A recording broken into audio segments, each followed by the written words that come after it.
ด้วยความตั้งใจซ้อมนะครับที่นั่งอยู่ก็เป็นกำลังหลักของโรงเรียนถ้าสายนี้นะครับแล้วตัวเล่าชื่ออะไรครับพอเริ่มนะครับที่เรา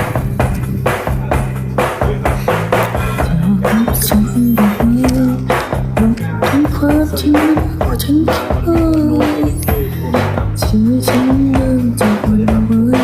แล้วคำถามที่ยังไม่ได้ตอบ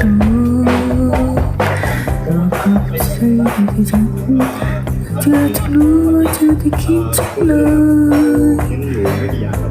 ที่คิดจะเก่งขึ้นอยากเห็นน้ำตาของฉันจะมืออยากจะบอกให้เธอว่าคือฉัน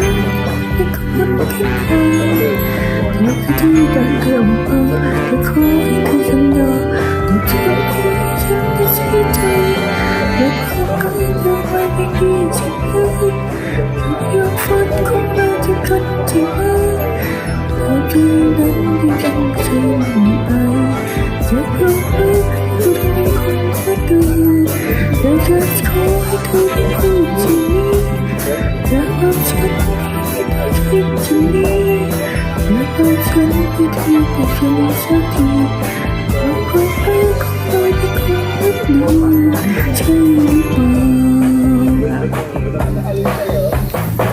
จะไม่เคยจะใจลายจะรู้ไหมว่าฉันเป็นคนคิดมากจะไม่ฉันจะทนไว้จะเพียงนี้แล้วใครจะรับผิดชอบว่าจะบอกให้เธอว่าใจฉันให้กับคนคิดไป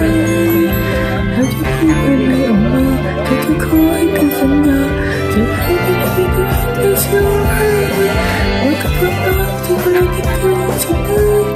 กับความรักฝันว่าเราจะมีกันใช่ไหมใจฉันนั้นฉันคงไม่ป